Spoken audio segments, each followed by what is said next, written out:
بار بار کہہ رہی تھی میں بہت ڈر رہی ہوں، براہ کرم مجھے لینے آئے۔ اس نے بتایا کہ اس کے منہ سے خون بہہ رہا ہے اور ٹینک قریب آ رہا ہے۔ ڈسپیچر نے اسے تسلی دینے کی کوشش کی لیکن وہ خود بھی بے بس تھے۔ ریڈ کرسنٹ نے اسرائیلی حکام سے رابطہ کیا اور اجازت لی کہ ایک ایمبولینس ہند تک پہنچ سکے۔ 2 پیرامیڈکس یوسف زینو اور احمد المنہون ہند کو بچانے کے لیے روانہ ہوئے۔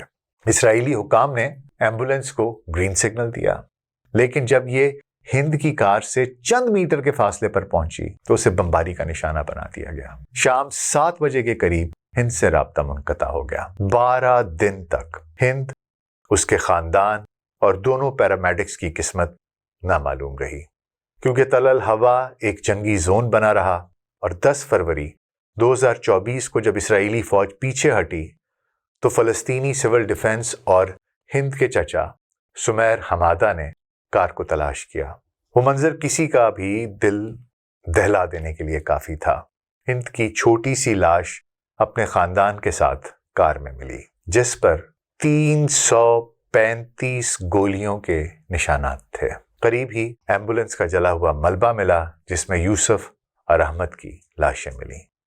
فورینزک آرکیٹیکچر کی تحقیق سے پتہ چلا کہ ایک اسرائیلی ٹینک جو کار سے صرف 13 سے 20 میٹر دور تھا نے ممکنہ طور پر وہ گولیاں چلائیں جن سے ہند اور اس کا خاندان شہید ہوا۔ ایک ٹینک شیل نے ایمبولینس کو براہ راست نشانہ بنایا۔ تحقیق سے یہ بھی پتہ چلا کہ ٹینک کے آپریٹرز کو معلوم تھا کہ کار میں شہری بشمول بچے موجود ہیں۔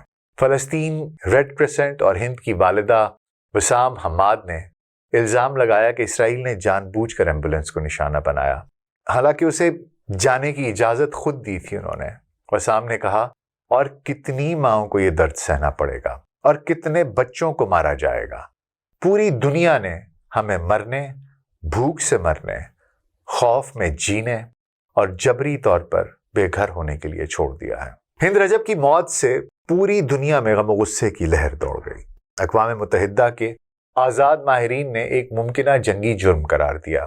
ہند رجب فاؤنڈیشن جو اس کے نام پر قائم کی گئی نے عالمی فوجداری عدالت میں اس واقعے کی ذمہ داری اسرائیلی فوج کمانڈر لیفٹیننٹ کرنل بینی اہرون کے خلاف شکایت درج کی ہے۔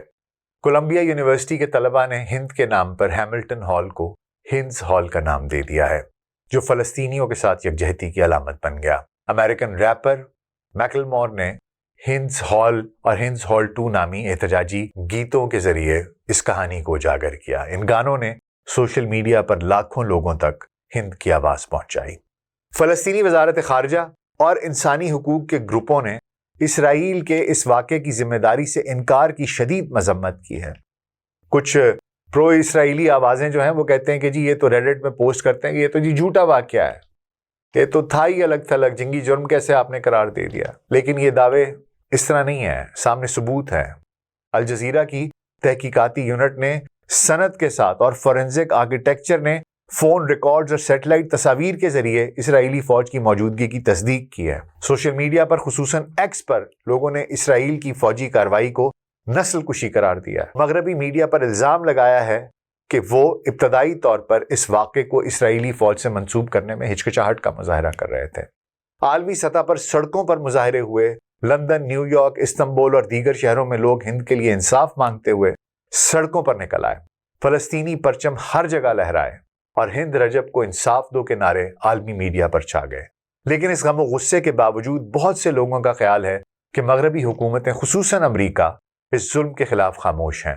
کچھ ممالک نے اسرائیل کے ساتھ سفارتی تعلقات مضبوط کیے ہیں جبکہ دوسروں نے ہتھیار فراہم کیے ہیں۔ دوہرا معیار ہند کی کہانی کو اور بھی تکلیف دہ بناتا ہے۔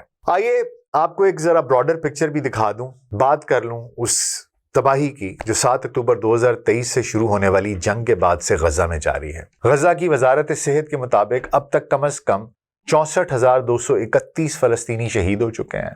ان میں سے تقریباً 30,000 خواتین اور 18,000 سے زائد بچے ہیں، یعنی ہر روز اوسطاً 28 بچے اپنی جان سے ہاتھ دھو بیٹھتے ہیں۔ مردوں کی تعداد بھی ہزاروں میں ہے، لیکن خواتین اور بچوں کی شہادتوں کی تعداد اس جنگ کی وحشت کو اور نمایاں کرتی ہے۔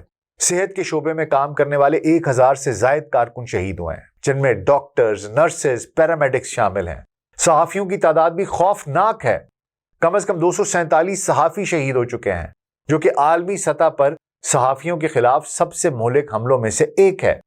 امدادی کارکنوں کی تعداد 2300 سے زیادہ ہے جو امداد فراہم کرتے ہوئے شہید ہوئے ہیں۔ رہائشی ڈھانچے کی تباہی بھی ناقابل یقین ہے۔ اقوام متحدہ کے مطابق غزہ میں 70% سے زیادہ رہائشی عمارتیں تباہ ہو چکی ہیں، یعنی لاکھوں گھر ملبے کا ڈھیر بن گئے ہیں۔ 80% سے زیادہ اسکول یا تو مکمل طور پر تباہ ہو چکے ہیں یا شدید نقصان کا شکار ہیں۔ ہسپتالوں کی حالت بھی اس سے کچھ مختلف نہیں ہے۔ غزہ کے 36 ہسپتالوں میں سے 30 سے زیادہ مکمل طور پر تقریباً تباہ ہو گئے ہیں یا جزوی طور پر کام نہیں کر رہے۔ یہ اعداد و شمار ظاہر کرتے ہیں کہ اسرائیل کی کارروائیاں شہری ڈھانچے کو منظم طور پر نشانہ بنا رہی ہیں۔ یہ صرف اعداد و شمار نہیں ہے، ہر تعداد کے پیچھے ایک کہانی ہے، ایک خاندان ہے، ایک خواب ہے جو چکنا چور ہو گیا۔ ہر تباہ شدہ گھر، ہر بند سکول، ہر ملبے میں تبدیل ہسپتال ایک پوری نسل کی مستقبل کو تباہ کر رہا ہے۔ ایک نسل کشی ہے جو جاری ہے۔ اس سے پہلے کہ میں اختتام کروں، میں ایک فلم کا ذکر کرنا چاہوں گا۔ ایک کتاب بھی ہے، فلم بھی ہے، جو شاید آپ میں سے کچھ لوگوں نے دیکھی بھی ہو۔ 1996 میں جان گرشم ایک ناول نگار ہیں، انگریزی میں ناول لکھتے ہیں۔ ان کا ایک ناول تھا اے ٹائم ٹو کل، اس پر ایک فلم بنائی گئی۔ اس فلم میں میتھیو مکانہے جو ہیں وہ ایک وکیل کا کردار ادا کرتے ہیں جو ایک سیاہ فام شخص کا دفاع کر رہا ہے، ایک ایسی جگہ جہاں پر تعصب ہے گوروں اور کالوں میں، سفید فام اور سیاہ فام لوگوں میں۔ وہ سیاہ فام شخص اس کا دفاع کر رہے ہیں، میتھیو مکانہے، وہ سفید فام ہے، وہ شخص سیاہ فام ہے۔ اور اس شخص نے جرم کیا کیا؟ اس نے اپنی بیٹی کے ساتھ زیادتی کرنے والے سفید فام لوگوں کا قتل کیا۔ فلم کا ایک انتہائی طاقتور منظر ہے جب میتھیو مکانہے جیوری سے اپنا آخری کلام کرتے ہیں، جو کہتے ہیں کہ اپنی آنکھیں بند کر لیں۔ پھر وہ انہیں کہتے ہیں کہ اب آپ امیجن کریں کہ ایک بچی ہے جو اکیلی کسی جگہ سے گزر رہی ہے، ایک دم سے اس کو آ کر لوگ گھیر لیتے ہیں، اس کو ہراساں کرتے ہیں، اس کو پریشان کرتے ہیں، اس کو تکلیف پہنچاتے ہیں، اس کو مارتے ہیں، اس کا استحصال کرتے ہیں، اور اس کے بعد اسے جان سے مار دیتے ہیں۔ اور اس کے بعد آخر میں وہ ایک جملہ کہتے ہیں، وہ کہتے ہیں کہ اب یہ تصور کریں کہ وہ لڑکی سیاہ فام نہیں سفید فام تھی۔ یہ جملہ سن کر پوری جیوری کی آنکھیں کھل جاتی ہیں، کیونکہ اس نے کہا تھا آنکھیں بند کر لیں۔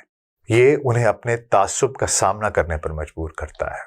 یہ انہیں یہ سوچنے پر مجبور کرتا ہے کہ اگر وہ لڑکی ان کی اپنی بیٹی ہوتی یا اگر وہ سفید فام ہوتی تو کیا ان کا رد عمل مختلف ہوتا؟ ہم مغرب اور امریکہ کے لیڈروں سے جو غزہ میں جاری ظلم پر خاموش ہیں ایک اپیل کرتے ہیں۔ ہم ان سے کہتے ہیں کہ وہ اپنی آنکھیں بند کریں اور ہند رجب کی آواز جو کہ ریکارڈڈ ہے وہ سنیں، وہ آواز جو 3 گھنٹوں تک فلسطین ریڈ کرسنٹ سے مدد مانگتی رہی، وہ آواز جو کہہ رہی تھی میں بہت ڈر رہی ہوں، براہ کرم مجھے لینے آئیں۔